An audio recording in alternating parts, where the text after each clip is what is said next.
Hi everyone, welcome back to Better with Brigitta. Today I've got a great appetizer for you. I found it on Pinterest, I thought it looked fabulous. I couldn't wait to try it and I was really happy with the results. It's called tomato tarts in puff pastry. The ingredients you're going to need are green onions, puff pastry sheets, make sure you get the sheets, 1 egg, I've got sea salt flakes, fresh basil, and check out those heirloom tomatoes, that's the mini size, ricotta cheese, parmigiana-reggiano cheese.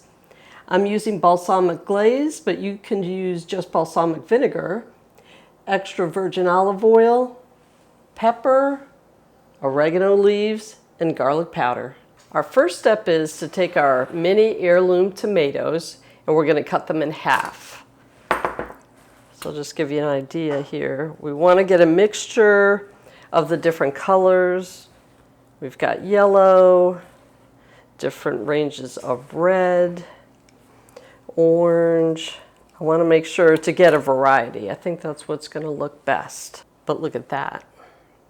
I think the variety is really going to take it over the top. So I'm just cutting them in half. So we're going to start with our ricotta cheese. Now if you don't like ricotta cheese, I'm sure you could replace it with cottage cheese.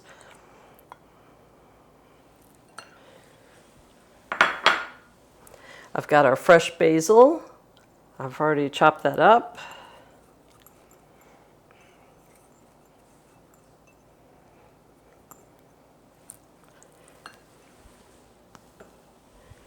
I've got black pepper.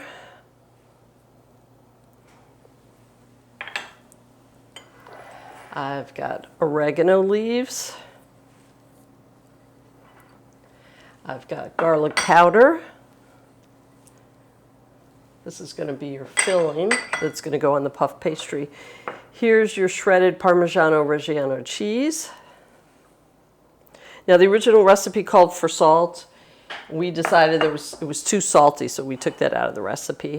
And then your green onions or scallions. We're going to mix that up. Now, of course, if there's something you really don't like, just omit it from the recipe.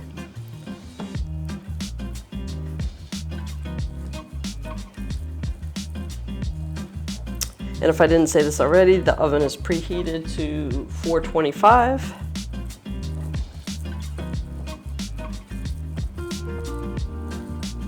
That smells good. It does smell good. Fresh ingredients make all the difference. Okay, we're going to put this aside, move on to our next step. I now have my cutting board, I've got parchment paper, and here's my puff pastry sheet. So what I need to do is roll it out a little bit. The goal is to be able to cut into 9 equal pieces when we're done. So I'm just going to put a little bit of flour, just so it doesn't stick to my rolling pin. And I'm going to roll it out.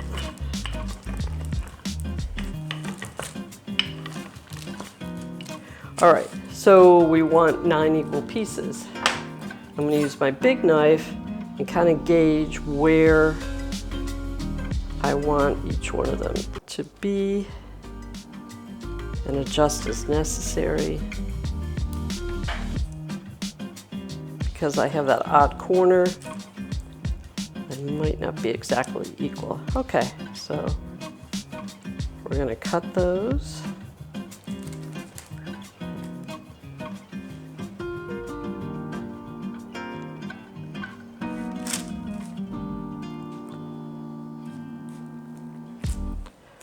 Okay, do the same thing in the other direction.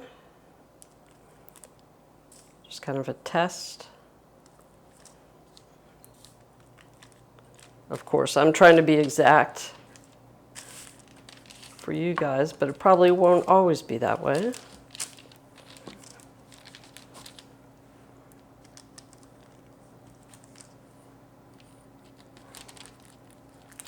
Okay, then I'm going to take a paring knife and I want to create a border, but we're not going to cut all the way through.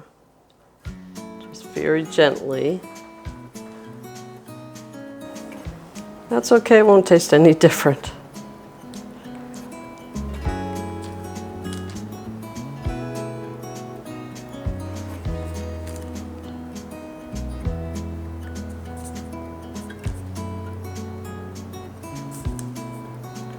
So you want about a 1/4 inch. Again, this isn't exact.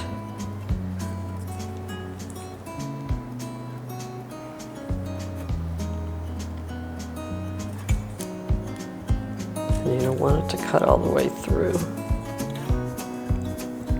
because the edge is the part that's going to puff up. So you're just scoring it? Right. Exactly. I wondered how you did that.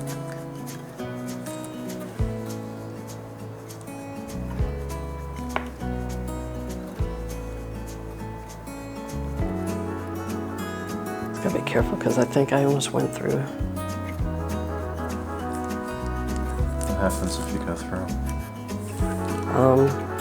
The middle part might come out. Gotcha. But it's a little forgiving, so you could kind of push it back in. It's about a tablespoon to a tablespoon and a half. I'll have to go back and fill these other ones.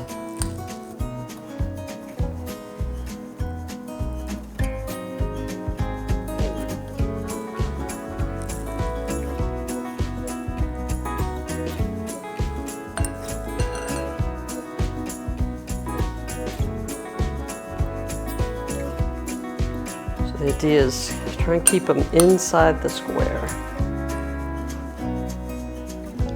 We're going to put our tomatoes on. And I recommend mixing it up.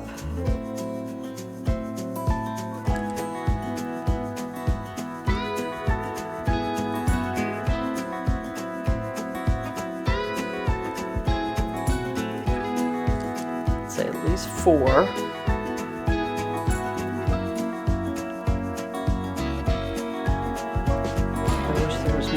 Yellow ones, but there isn't.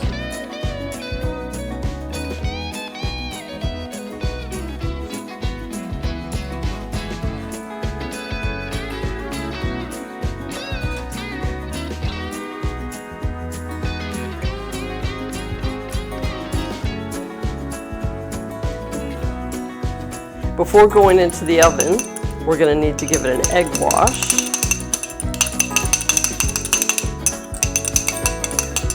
Whisk your egg.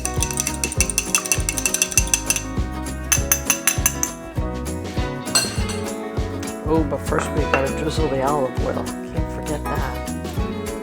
All right. Drizzle lightly, hopefully.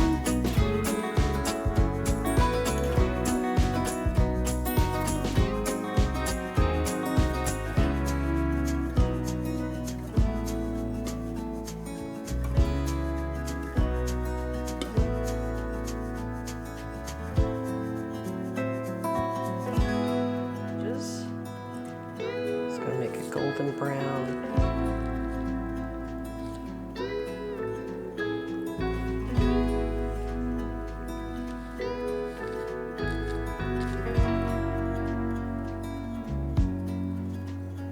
That really could have gone in any order.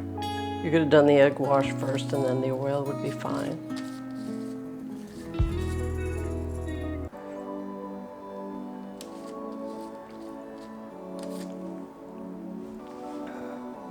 Used to touch, I used to dream.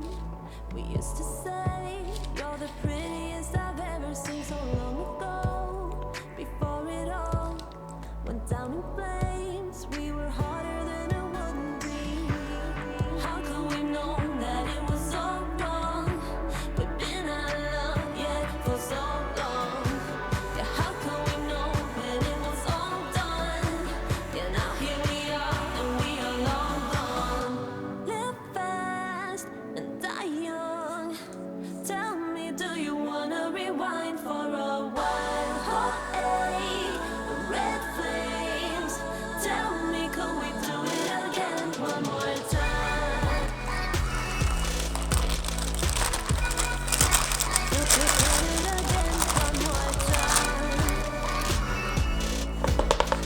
That part was tricky.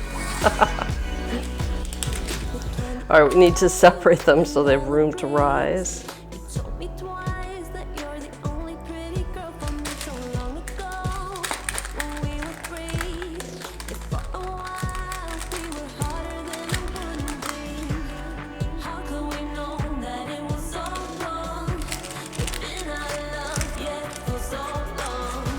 Yeah, how could we know when it was all done?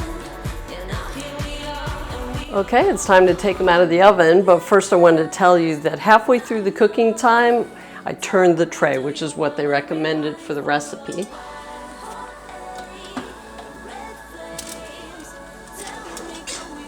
Wow, those smell good. They look good too. Now they're gonna need to cool 5 to 10 minutes before we can put the topping on. It's out of the oven, it's cooled for 10 minutes, and we're gonna do our next step. A little pepper. Of course, the air conditioning's blowing the pepper.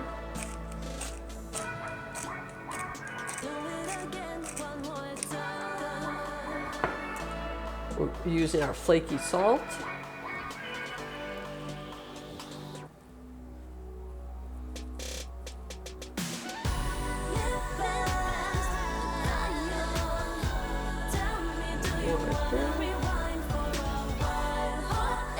Oh, nope. I forgot basil, fresh basil. Now each piece could get a little bit here.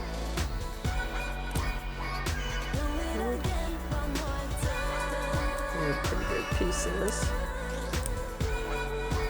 Try and spread them out. And our last part is the balsamic vinegar. I'm doing the glaze, because that's what we like. Oh my gosh, just tearing up the basil smells good, doesn't it? Mm-hmm. There we go. Let me get a little bit more here.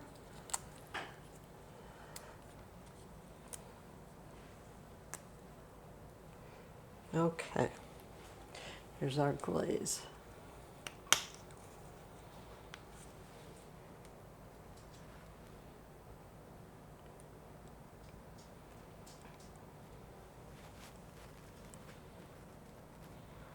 Now the amount you put on is up to you, whatever you think looks best.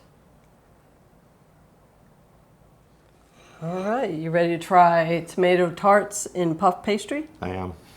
They look wonderful. In spite of them being a little unequal, they still look great. That beautiful thing. If you could only smell this. I love the color. It looks so fresh. And these would be easy to take to a party. Like mini pizzas. Oh, I like it. I like Wonderful. it a lot. Very good. Oh my gosh. These won't last long, for sure. Well, don't forget the recipe is going to be in the description box. Don't forget to like and subscribe. We'll see you again real soon with another great recipe. Bye-bye. You're welcome.